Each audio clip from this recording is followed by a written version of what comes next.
lie there in that old curiosity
Well, good morning, good folk, and welcome back to the Old Curiosity Shop. It's time for a kitchen counter thrift haul. Yeah, you thought the kitchen had been run over by a bulldozer or something. We haven't been here in a while. Well, mostly because during the dark months of the winter season, I wanted to give you some sunshine, and that's the reason why I moved out to the windowsill. But, hey, yesterday I think was the first day of spring. Doesn't feel like it here. It's chilly again, but it's warm in the kitchen, and hopefully it's nice and cozy wherever you are. Let's take a look at what's what. Got a lot to get through. We'll go pretty quickly because some of these things you've already seen out in the wild when I went shopping, but they're all cleaned up and ready for sale in the Old Curiosity Shop. First is this Capodimonte trinket dish here, or trinket jar. Not jar, what am I trying to say? Putti on the front. Boy, this cleaned up beautifully. Now, these brass fittings on here come right off, so if you're see, they just slide right off if you want to clean the piece. Polish it, rather, I should say, because I've already cleaned it. There's the Capodimonte mark on the bottom, the N with the crown on there, and I think I showed you a picture of some of the dates. It kind of helps you to date those a little bit. One little edge chip there. Don't really see it when the lid is in place. That's really pretty for the dresser. Rings and things. Northwood blue opalescent little dish there. Nice glass. I love the scroll feet.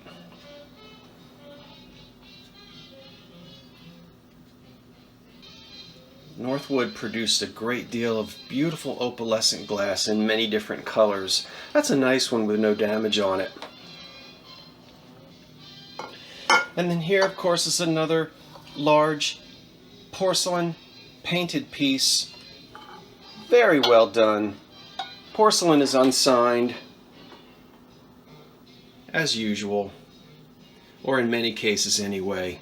Sold as blanks, painted by amateur decorators. And sometimes not so amateur. It's all hand painted there, those roses. No decals. Gold handles. Boy, Hyacinth sure could serve some cucumber sandwiches on that thing, but I bet she'd cover it up with a doily. No damage on it. I think it measures maybe 11 inches across. There's a flower frog in green glass from the Depression era, and of course it will glow. And it stands up on its little tiny, I think there's, you can't really see, but there's three or four little feet under there. It's domed and it stands up. This piece, which I was very quickly, because I wasn't thinking, and said anchor hocking, and I caught myself when I was doing my editing. The Hocking Moonstone and the Fenton pieces can be confused sometimes, but I really wasn't confused about it. I just wasn't thinking and I misspoke. A Fenton piece there in the French opalescent with the hobnail. A little candy dish, if you'd like. Of course, it was the hobnail pattern that really brought Fenton back from the brink of bankruptcy in the 40s. The French piece there, someone said that looks like a Northwood mold. Well, you have to look, and it does, and I don't think you could really see in the video because I was in the car. There are differences between the French mold and the Northwood. The main one is the way the little sort of thatched roof, or it's supposed to be some kind of hay or something. The way the way it's gathered at the top, it's different. That's different than the Northwood mold. This angles out at the top in a V shape where the Northwood mold does not. The B's are a little bit different. So this is the French company that stopped producing this blue opaline glass sometime in the late 70s.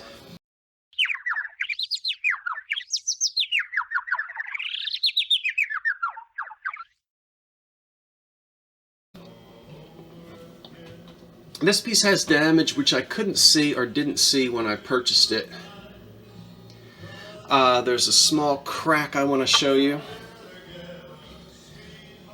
You can't really see it from the outside because of how decorative it is. But you can see the crack on the inside when you look at the inside in a certain particular kind of light. So we will get you in the light and let you see that crack is right there on the inside. You see it? Come on now. There's a little, it got dinged on something up there at the top. So there's that crack on the inside, which you can't really see on the outside. But this little girl right here is unmarked. And I'm going to guess that she's something from the 1950s. Okay. You're almost always going to find something broken. Now, this is glass here, or porcelain rather. Even that little spot right there, that's probably a little chip in the front. It's kind of hard to tell. She's got all of her fingers though, that's good. She doesn't bite her nails.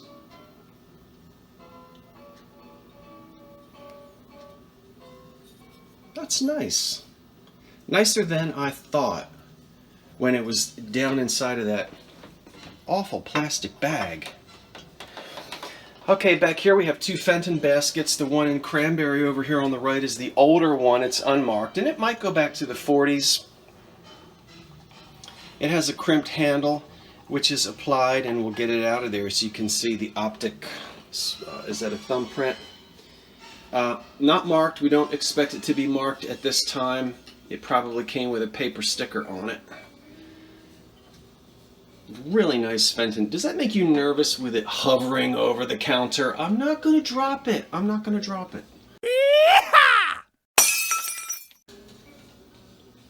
No damage on it, and it's really nice.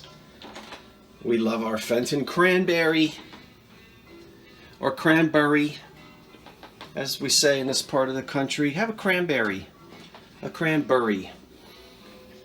A Fenton Silvercrest basket in a sort of swirled, almost like a paisley pattern, which I don't normally see. Doesn't necessarily mean anything. It is marked Fenton on the bottom, so it's after 1971. There's no damage on that either, and I like that basket. It's kind of, I either find them hobnail or just completely smooth on the outside, but crimped. So nice to find that. I like that. That is a stylish looking glass basket. Behind it is the amateur 1930s oil painting there. A little odd, the proportions there. I guess that's supposed to be a glass vase or bowl underneath. It looks like sort of a big blue jelly bean that those carnations or whatever are poked down in, but it's charming because it is an original oil on canvas, and we can tell that it's gonna something pre-war. Okay, so that's currently for sale as well. And I wasn't gonna sell her, but I changed my mind. She's in original oil as well. I don't know how old she is. I can't really tell because, as I said, I didn't pick off of the back. But I'll let you see she is signed down here by someone named Carol French. All right, Carol French. If you're in the audience, come on down. Yeah, I kind of decided, oh, I don't know. She is fierce looking and sort of bizarre. I like it in a strange kind of way, but I've got enough stuff, and we'll let that go and live with someone else. So she's currently up for sale. The black glass piece here, painted by the Sterling Company, that's who does the decoration on it. I don't know where they got the glass from. Could be L.E. Smith. They're the ones who produced most of the black glass. And it is marked, well, I think I already showed you before. Right there. That's the company that does the decorating. So you've got that on one side. Oh, I almost forgot. We're going to play a little game. You're going to love it, you folk who like to do your research. So stay with me because I'm going to ask you a question and you've got to come up with the answer. All right, that bunny has been, he's either carrying a hip flask or he's gotten into some fermented carrot juice. Someone else made that comment. In the when you saw him the last time, he looks tighter than a drum. Oh dear. Oh, too many jelly beans, I guess. That's the planter there. It's unmarked on the bottom. I'm getting an American-made feel rather than Japan. He's for sale. The two elephants in the front, fantastic. I love these guys. There's the sugar bowl with the lid. There's no crazing on these, and they are made in Japan and they are hand painted. And they probably, oh gosh, they probably date, they might date to the 1950s. They might be post-war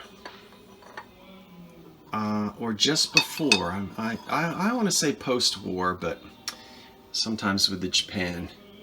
Anyway, that's what I think. I think they're after the Second World War. But wow, no damage on them, and very unusual. Something I think you don't find very often. It's easy to date the occupied Japan. I'm selling just one Blue Willow cup and saucer in case anybody wants one. And the saucer and the cup match, and they are made in occupied Japan, which helps us absolutely date it from the end of the war to the early 50s. Japan pieces started coming back into the country in I think it was 47 when we started bringing Japan pieces back into the country, and it remained occupied Japan, oh, I don't know, until 52 or 54, something like that, early 50s. So the cup and the saucer match. There's a little bit of wear in the bottom of that cup, but it's kind of neat to have the occupied Japan. It puts it right in a certain period in history. Shoved over here on the end for no reason is this mid-century, and thank you everyone who reminds me the Epic line by Viking with the petals in it. It's a 6-petal blue piece there, vase, in that mid-century style that is so popular with so many. Nice. And then here is, you said, well, you sold 2 of those about a month ago. I did, and I found a third hiding in a cabinet. Here's the last one. It's some kind of a tiffin stem. I never really found the pattern. It does glow. The green stem has uranium and it will glow. The bowl of the wine glass is etched. This one has no problems, no chips where you put your lips. But there is a flea bite at the bottom rim there, as you can see. Alright, that's the only damage on that. So there's one more stem. As I said, I had two, and there's the third. Here's the purple piece of glass, the EAPG that turns purple when it's in sunlight because of the manganese. It cleaned up well. There's just a tiny bit of cloudiness in the very bottom of it. That's sick glass. We've talked about that so many times. You already know. Sometimes you can get it out, and sometimes you can't. So we won't go through all of that again. It's really, listen, I don't usually find them quite this amethyst. Daffodils would look good in there for, there I go again, for Halloween, yeah. Oh, brother. For Easter. Yeah. Alright, now, let's get back here. The pieces made in Wisconsin by that ceramic company. Here we have I guess it's the Sultan and his harem. I think there's one other harem girl that goes with him. But here we have the two. Okay, they're not salt and pepper shakers. No holes in heads. Ceramic Arts Studios of Wisconsin. And I've got to do some reading up on that. Some of you gave me some suggestions so I can learn more about that company, and I'm going to do that. Okay, these two have no damage on them. They are sharp. I like them a lot. And let's get this elephant back in place. Now, there are a couple things here that I'm keeping, and then we've got the little quiz. You know I'm keeping this, and I know you're going to get mad at me. I'm keeping it because it's a cat and it's deco, and it is 1930s Japan. I just found him about 2 days ago. When we say deco, he's designed in that sort of cubist style. So he's very 1930s. Lusterware kitty, and he's a Japan piece. Keeping him. I just bought this at the flea market 2 days ago, and this is old. This is probably going to date back to the Depression era as well. In fact, I'm almost certain that it does. I don't know what hung on the hook in front of this owl. We can all come up with guesses, but exactly what he was manufactured for, I don't know. But look at the way he's painted. Look at the eyes. And the wooden construction and everything. I see items like this, you know, made for the kitchen during the Depression era. It could have been something in a kitchen to hang keys on or measuring spoons. I really don't know. But for right now, I like him a lot, and I'm going to keep him. That wooden owl. You like that? If you were to keep it, what would you hang on it? What would you hang on there? I haven't decided yet. Alright. Now here comes the quiz. Let's get some stuff out of the way. I want you to name some patterns. Now I've already looked these up, and the reason why they are not listed is because if I had them listed, you could go and look at my listings and find the answer. You're not allowed to do that. First piece here, I'll give you a clue. This is a beautiful Cambridge mayonnaise set, Cambridge glass. It would have had a matching ladle, which I can't find, but we do have the underpants and the actual plate itself. Okay, I want you to name the pattern.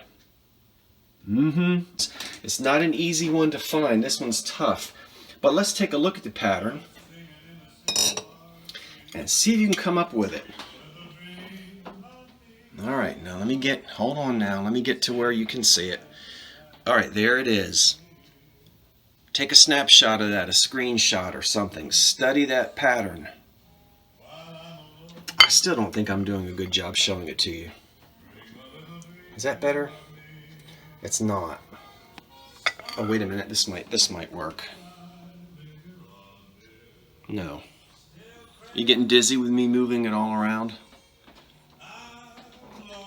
I'm trying to get where I want to be so I can really get you to see this pattern. Well, that's the best I can do.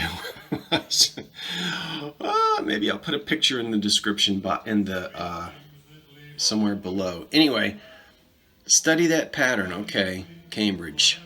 Now, the blank is the decagon. Okay, 10-sided. We know it's decagon. It's an amber color, and Cambridge had specific names for their colors. But just what's the etching on it? Put your answers in the description box below, in the comment box below, I'm sorry. And then one more piece of glass. This one should be a little easier. Okay, now I want you to name the color and who made it. Notice there's an added little silver rim across the top that's just folded over there. It's kind of roughed up a little bit on this vase. All right, look at the pattern on the bottom.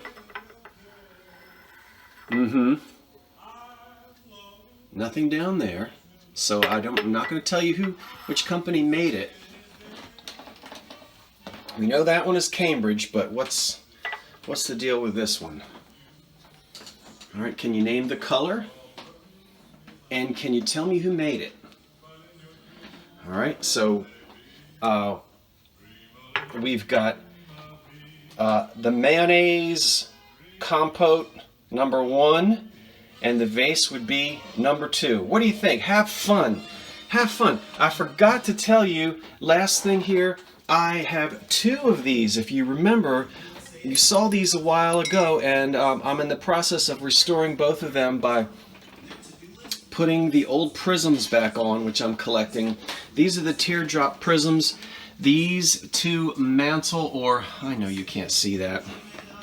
These are for the mantle or the dining room buffet. They're polychromed, and I've got 2 of these.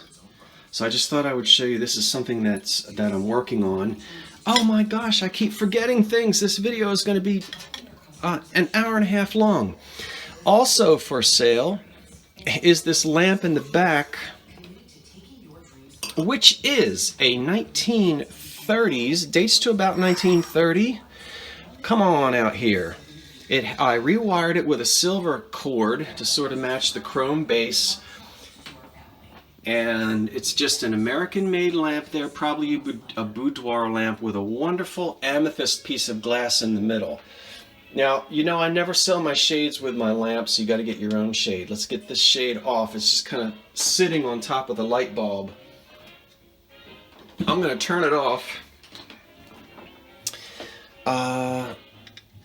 Okay, there we go. Sorry about that. This way you can see it a little bit better. There's the beautiful amethyst glass in the middle. We're really almost a lavender color on this chrome base.